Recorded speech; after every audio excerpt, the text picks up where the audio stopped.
Yeah, so I'm not sure what I'm going to talk about in this video. This one might just go off the train tracks. It might go off road. Uh,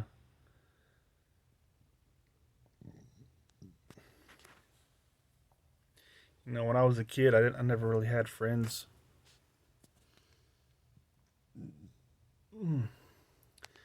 Uh, for most of my life, I haven't really had friends.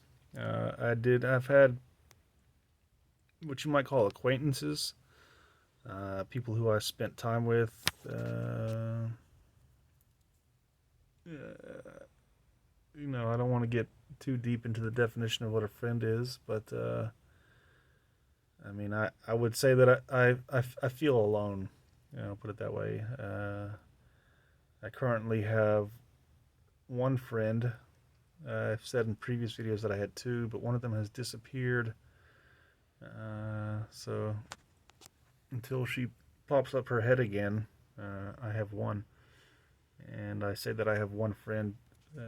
What I mean is that I have one person who I talk to regularly, who I'm not is not a therapist, is not someone that I've made any kind of contractual agreement with that I'm here for your help. Or I'm here for you to help me, kind of thing. It's not that there's no. Uh, my friend does try to help me, but it's not because I've asked for it or uh, you know sought him out uh, as any kind of doctor or patient kind of thing. And I say that because the only people I talk to on a regular basis are therapists, aside from that one friend. In the last 10 years, I've seen like five different therapists.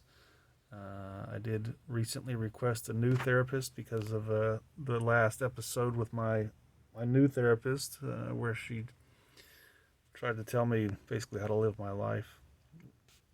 Where I should work, where I should live, these kinds of things. And it wasn't presented as these are the pros and cons of it. It's like, this is what you need to do.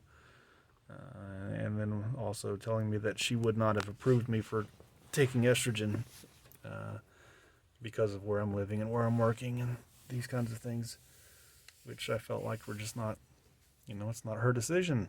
I made these decisions. I'm where I'm at on purpose. You know, you know. I shouldn't say on purpose because I can't control all circumstances, but you know, I live where I work at the moment, and I did that on purpose. I was renting an apartment, and the apartment was too expensive for me.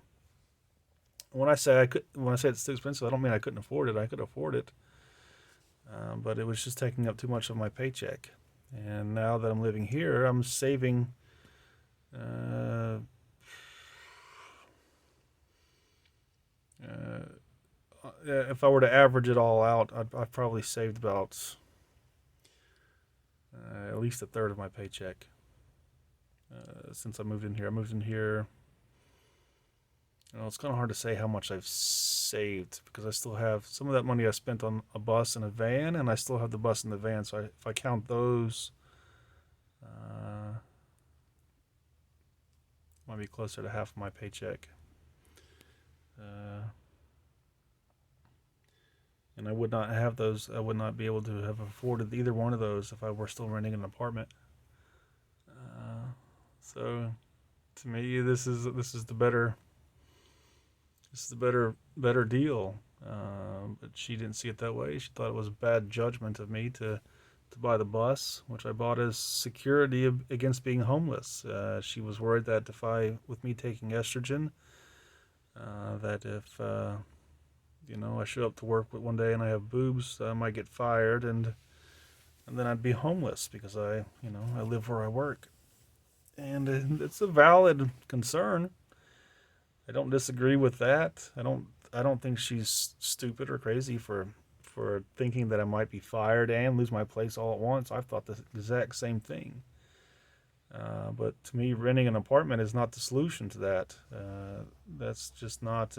That's not the. To me, that's not the best option on the table.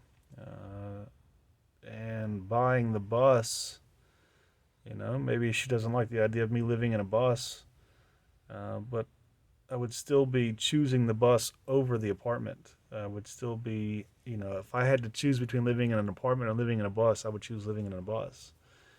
And that's because the bus is paid for.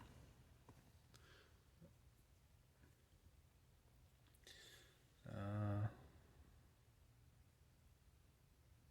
you know, like if I were fired today, I still have enough money because I've been saving money that I can move into an apartment and probably pay rent for at least another 2 months. Uh,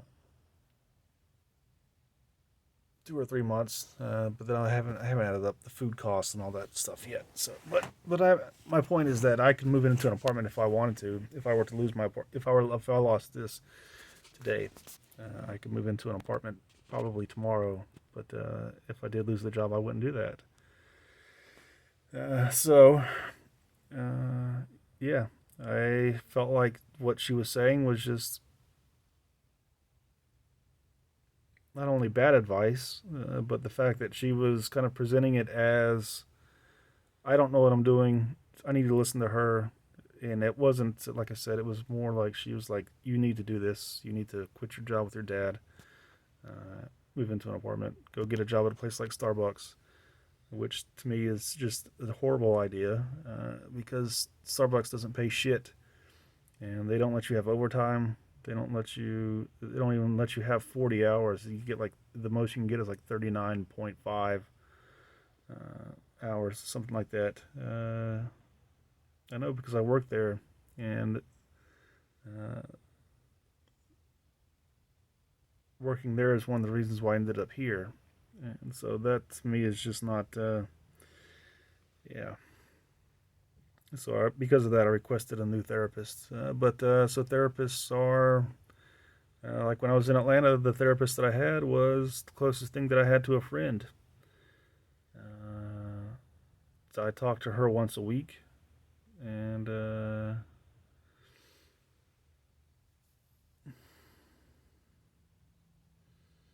miss talking to her. Uh, I would.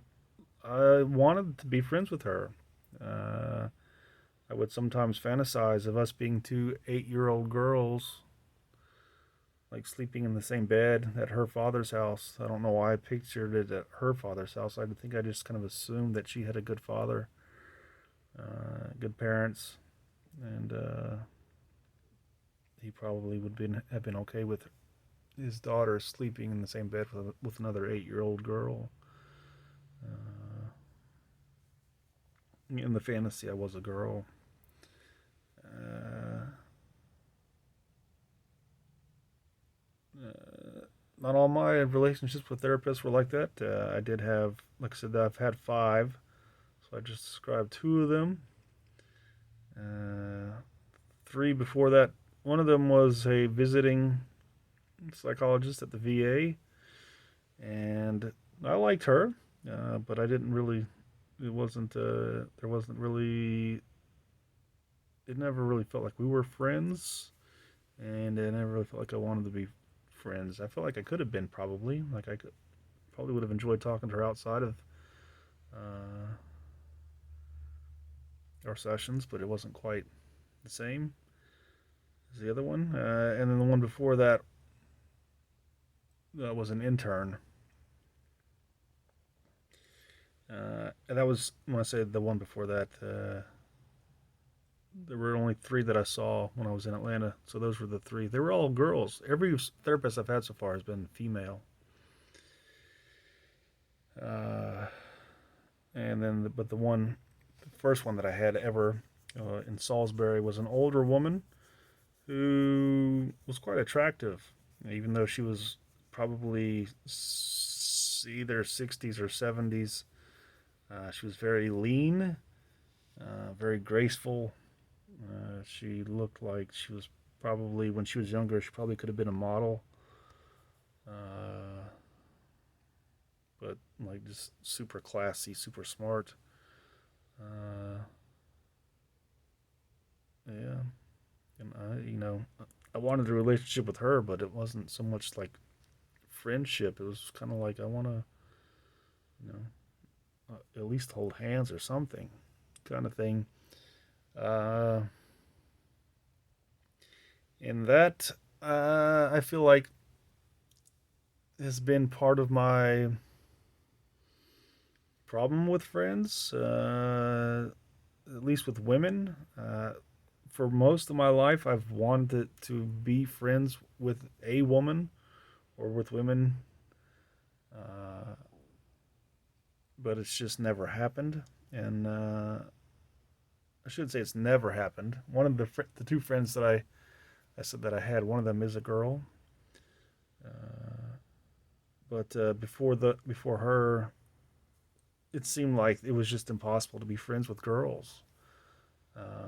And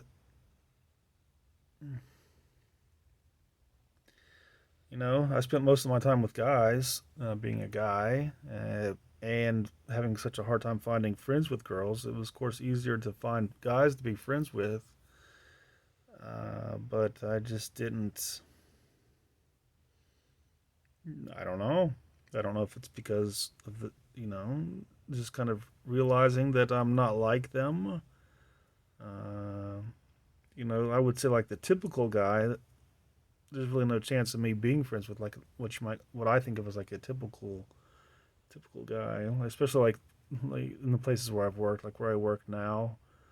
When I was in the army, I was in the infantry and it was all male. There's no females in the infantry, at least at the time that I was there. Uh, and the guys that I was in the infantry with, I think of as like just typical males, uh, or average, maybe I guess is a better word, uh, because they weren't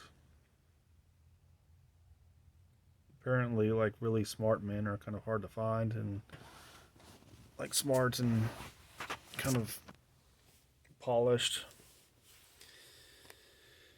Uh, like when I was in college at 1994 at NC State, there were guys there who were kind of sensitive, intelligent types, and I think because that was the only place where I met guys like that, I think that was kind of where I got this idea that that's not typical, that's not average, at least where I live.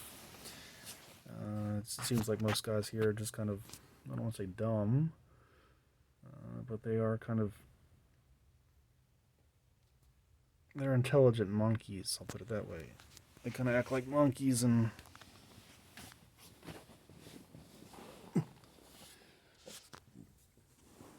I don't know how else to put it, but I don't want to be friends with people like that. I mean, I can hang out with them. I've talked with guys at work, I've had conversations. I've gone to have lunch with all of them, in a work environment setting, and it's okay. But it is sort of thing where it's like, yeah, I'm kind of, you know, waiting for this to be over. Which is how it is with most of my encounters with people. Where I work, I don't. Partly, I'm assuming it's partly because I'm not dressing in women's clothing at work and not wearing makeup and wigs. Like when customers come in and I'm talking to them, but I'm basically just waiting for them to leave. Um, so yeah, it is kind of hard to make friends with people when you have something as significant as your gender that you're trying to hide. And I think some people might not get it. I think it's hard for some people to understand uh, kind of why would why would a man go through all this trouble to dress as a woman in public,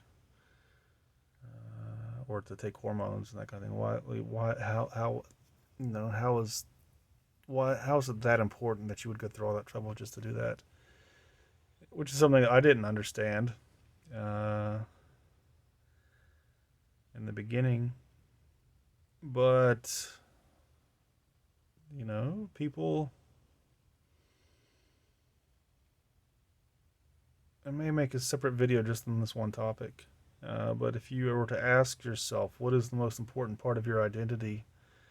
I mean, if you broke your identity up into different parts, say like your religion, your nationality, your race, your favorite sports team, your social status, social economic status, uh,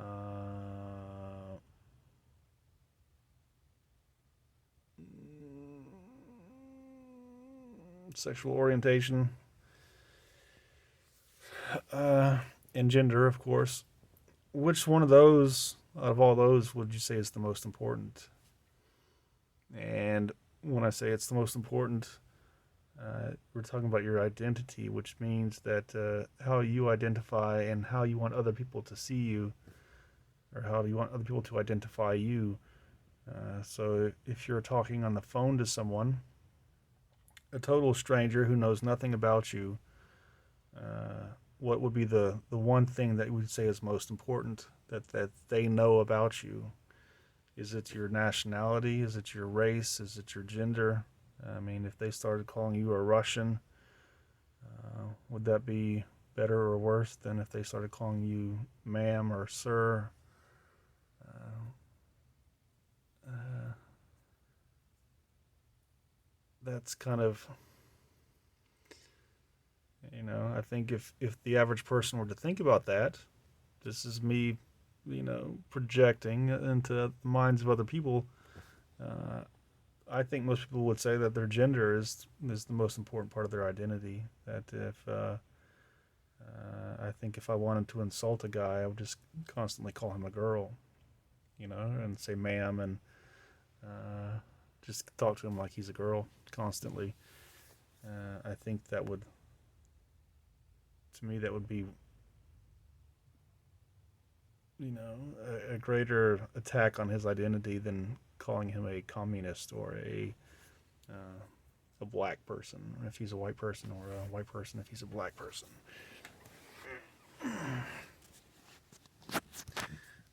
Uh, but yeah. But so yeah, like I was saying though, it is. It's always been hard to make friends, but I think, especially when you are hiding something like your gender, when you are, you know, consciously presenting to someone like I'm consciously presenting as a man in this case, talking to customers at work, uh, and I don't think it's a coincidence that talking to these people and basically just waiting for the conversation to be over. I'm not, you know, interacting in a way that, that would encourage it to a second. Yeah, and of course I do say things like, come back and or whatever. But really, I'm just kind of like, please, on the inside, I'm just kind of like, would you, you know, take off? Some people, and then, some people I would like to talk to a little bit longer, but there is that part of me that's kind of like, this is work. You can't, you know, you gotta respect the boundaries here.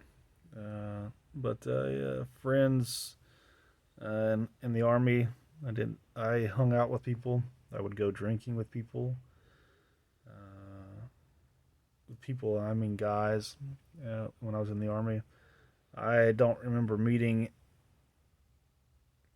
any women, and in a like as far as becoming acquaintances. Of course, I did see them. I did, in some cases, talk to them, but it was kind of usually it was almost I would see them once and then never see them again. Usually because they were in a different unit, or they may not have even been in the army at all. I think, kind of thing.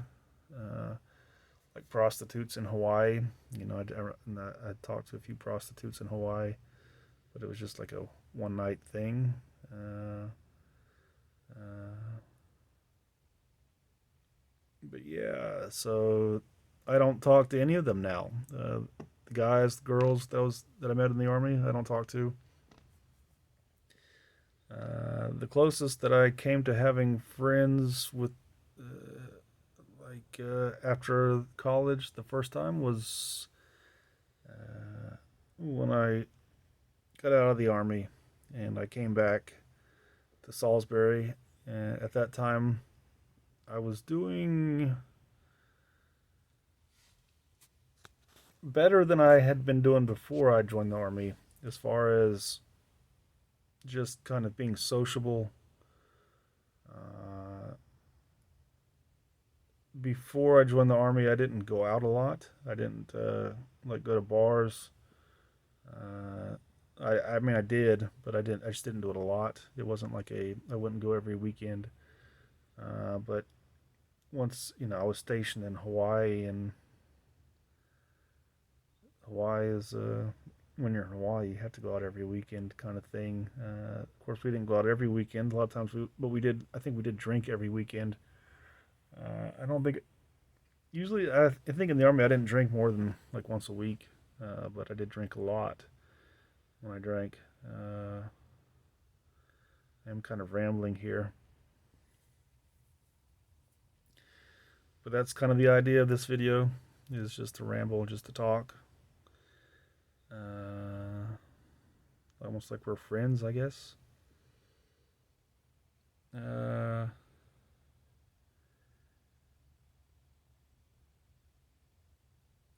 but yeah, when I first got out of the army, I dated more girls in like 5 years than I did in the entire 26 years before I joined the army. And a lot of the times that I was dating them, I was only dating them because I wanted a friend. Uh, and a lot of times when I ended the relationship, it was because that's not what they wanted. Uh, a lot of my experience with women who see me as a male, at least, that's kind of convinced me that I can't be friends with women, and that's because if they see me as male, it's like they want a commitment, uh, just to be friends.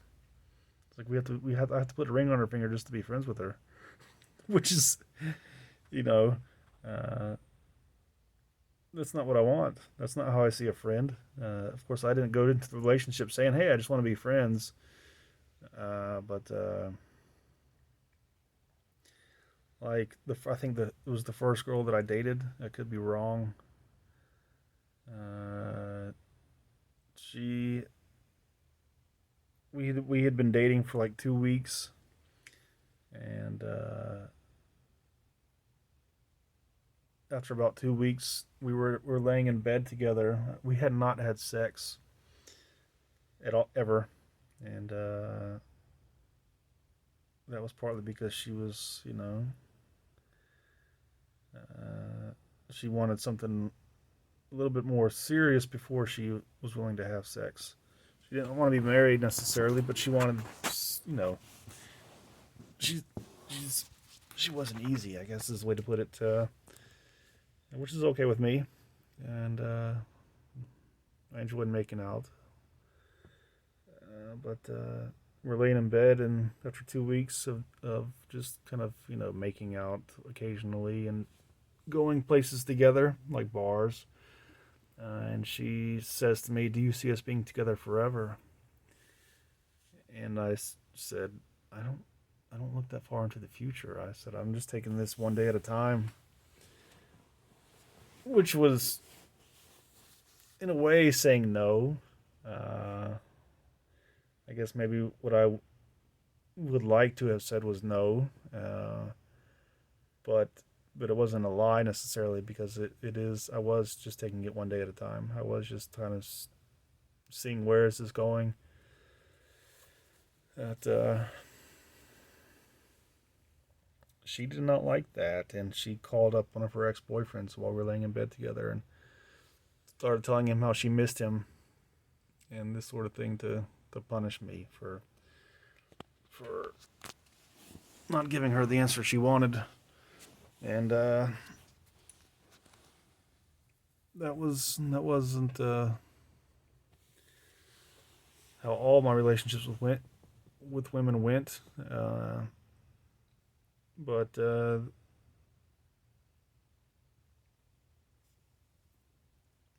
know, uh, that was one of several that just kind of made me think that I don't need to be dating women, for one, and trying to be friends with them is just not going to work. Uh,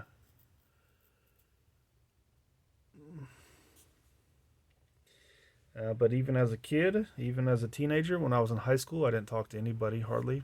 I did speak to people, you know, but it wasn't the sort of thing where, certainly not well like what I have now with my friend now. When I know I would, it was never like a